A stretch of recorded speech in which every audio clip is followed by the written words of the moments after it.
kaabang-abang na Adify Trade Fair ay formal nang nagbukas itong ika-14 ng Nobyembre dito sa Adify Trade Fair Grounds ng Wangal. Nakansela man ang orihinal na plano para sa Adify Trade Fair sa mga nakaraang linggo, masaya namang isinalubong ang opisyal na pagbubukas nito sa ika-14 ng Nobyembre sa hapon.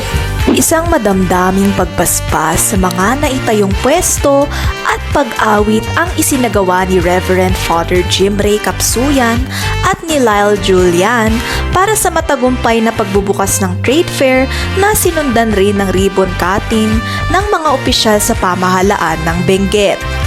Nagpanimula ng mga pagbati ang ilan sa mga provincial board members sa mga nanonood at sa nagtayo ng mga pwesto sa Adify Trade Fair Grounds.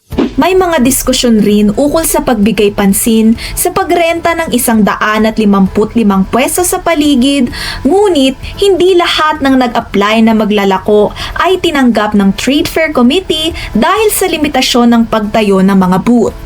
Inorganisa ng Adify Trade Fair Committee at mga opisyal sa Benguet ang 4 na linggong programa na ito upang maibahagi sa madla ang produkto ng iba't ibang mga munisipalidad sa Benguet. Sa kalagitnaan ng programa, may mga nagpakitang gilas na mga talentadong miyembro galing sa iba't ibang mga opisina sa pamahalaan ng Benguet.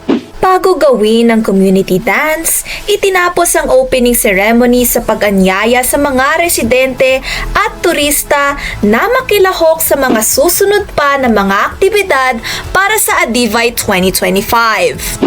Para sa community dance, itinuro sa mga manonood ang kultura ng pagsasayaw sa kabayan bago magkasiyahan sa espasyo ng Adifay Trade Fair Grounds. Sa pagtambol ng gangsa, masaganang pinalibutan ng mga nakisali ang espasyo at ipinuwelo ang 12 formasyon ng Bindian Dance.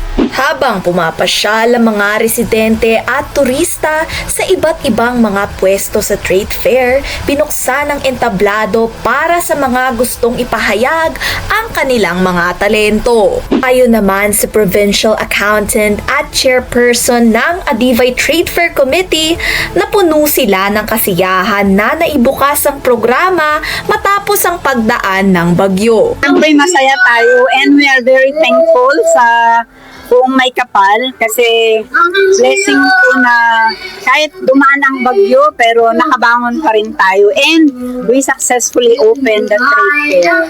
Sa pamamagitan ng pagbabahagi sa mga katangi-tanging klase ng produkto, tiyak na lalong lalawak ang lokal na komersyo ng Benguet. Isang bagay na nararamdaman din ng isang may-ari ng mga skincare na produkto na tinatawag na Lebanese skincare. Well, it's so exciting to have the Adify push through kasi we are looking forward to it. Pinaghandaan po natin yan kasi ito yung opportunity natin na ma-share natin yung Lebanese skincare products sa ating, as I said earlier, to our Kakaiyan because it's a really good product. They're organic and natural and we are very excited to share it to our Kakaiyan. So everybody who's participating and then through you guys, through this media, makikita nila yung kung ano yung mga products natin and malalaman nila. We are skincare tayo and we are number 1 is natural tayo, organic, and since we have background in the healthcare, all our products are also aimed for like patients who have illness. Inaasahan na magbubukas ang iba't ibang mga pwesto mula ika-14 hanggang sa ika-30 ng Nobyembre. Mula sa La Trinidad, kasama si Angelo Garin, ako si Donna Alisa Mabiasen para sa Herald Express.